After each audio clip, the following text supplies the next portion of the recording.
You cannot afford to be distracted in 2025. In this episode, I'm going to give you a game plan so you understand how you can get ahead of 99% of your average traders. You're going to know what not to do, but you will also have a clear understanding of exactly what you need to focus on to make as much money as possible next year. What you shouldn't be doing in 2025 is repeating the same mistakes you made last year. Most likely, you tried to gamify prop firms, lost all your professionalism, and got confused and lost in perpetual cycle of trying to get funded as quickly as possible, only to realize that as quickly as you are funded, you can be unfunded just as fast. You have essentially lent into this gambling mentality. Where has that gotten you exactly? Yes, you might have had a payout here and there, but bear in mind that there's only a 1% chance that you will get a payout. It's really important that you don't fall into this trap again of spending too much time on Twitter and other social platforms consuming everyone else's life without actually focusing on your own. So please, next year, do not focus on everybody else. Prioritize what you need to do for your next level. So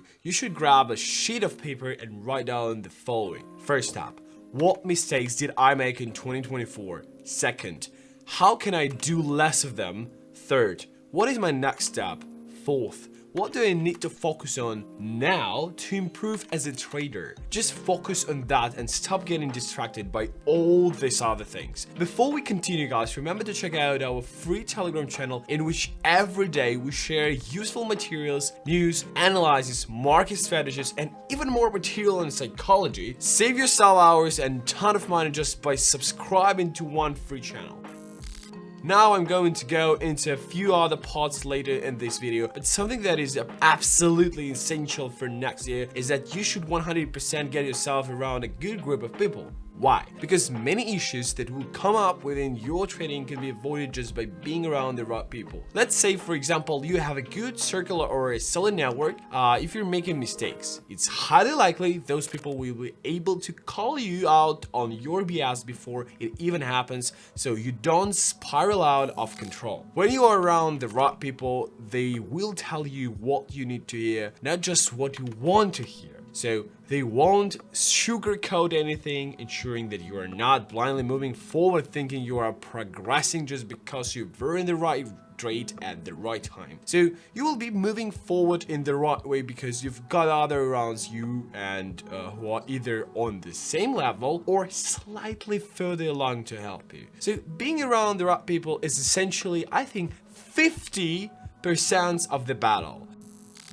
The most neglected thing that a trader will do is prioritize building their personal account. I understand the appeal of becoming a 6-figure or even 7-figure trader, but what often happens in the process is that you neglect your personal capital. Situation like this lead funding firms to go bust, leaving you in a position where you realize, oh, hold on a minute, I'm not actually in a good position as I thought because I have no personal capital. If you have quit your job and are relying solely on that, it can become extremely stressful. So what you need to do is prioritize building your personal account. And if I were you, I would grab another sheet of paper and write down a realistic goal for 2025 based on your skill set. If you're not profitable yet and say in 2025 I want a $200,000 personal account, it might not be unrealistic, but it could be unrealistic in your timeline. Just start incrementally. Maybe for next year you just want to build a 10K personal capital. For someone else it might be a 6-figure personal capital. Write that down so you have a clear objective of what you want to achieve by the end of the next year. I see a lot of traders who are pretty decent from a technical standpoint. They know enough to be in enough trades to essentially get paid out, even though they're in this small percentage that can do it. However, what happens is if you become one of those individuals and you don't have a plan, if you make 20K in a month for the first time ever and have no plan, you're going to buy every single thing you never could afford. So that's just human instinct. You want to fill the void. I could never do this, but now I can. I've got a really average car. Now I can buy the better car. That's not what's going to build your wealth. It's a huge distraction. You will realize there is not that much importance in it, and what you really should have done is prioritize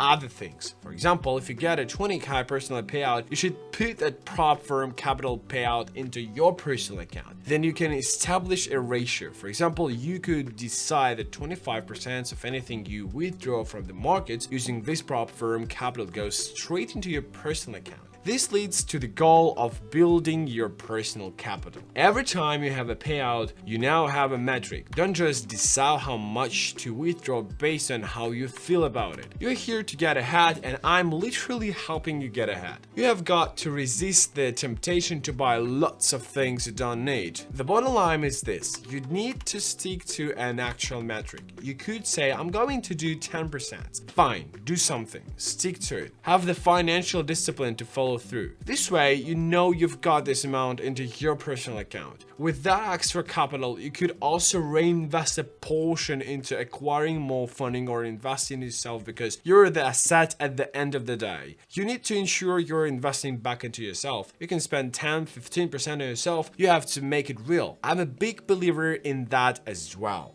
But prioritize the game plan of how you're going to utilize the capital to get ahead in the first place. How do you get ahead of 99% of traders? It's literally by doing this.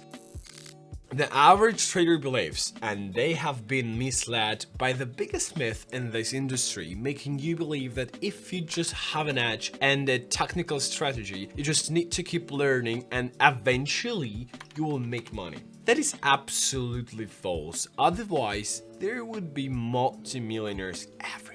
So it's not my opinion, it's the data you can feel. However you want to think about it, the reality is that if it were just technicals, we had have way more people making more money. But we don't, because we understand that trading is a holistic thing. Yes, you need an edge. Without an edge, you actually have nothing.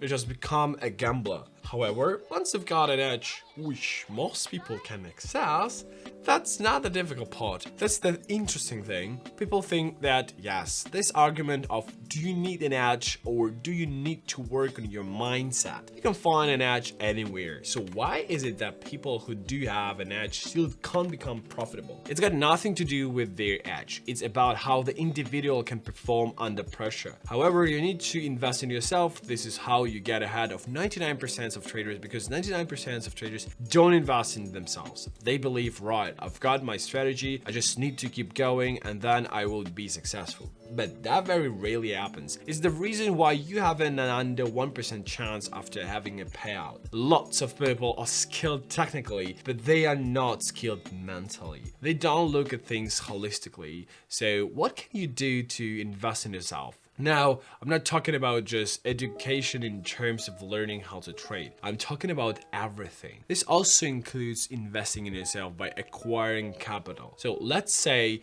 going through an assessment or a fund challenge, or investing in yourself in terms of maybe books that you want to read, or investing in your health. Do you look after yourself? Have you sat down and written it on a sheet of paper? I will give you some advice right now. Grab a sheet of paper and write down your name. Then put asset as in you are now the asset. As you write down asset, then you write down things that you want to improve. So write investing into myself. And when you write that down, what would that actually look like? You might look at it like $50 a month is invested into my health. And what that is could be a gym membership, or it could be certain supplements that keep your body more nourished. Whatever it is, you need to actually have a list of things. A lot of people say, yeah, I invest in myself, but if I ask them how they do that, they wouldn't know how to list it. So you need to grab that sheet of paper and get clear. This is how I'm investing in myself. Because if I do that, I'm improving myself as an asset, and that statistically puts you so far ahead of not just the average trader, but the average individual. You have to start taking yourself seriously. I'm going to give you some simple advice right now. Separate essentials and non-essentials. That's it. Get a hold over your finances. You've got to get your house in order. There is a reason why they say that phrase. So because if you don't, you're just here, there, and everywhere spending your money without knowing where your finances actually are. How do you invest in yourself? But if I were to ask you, where are you at financially? You wouldn't know.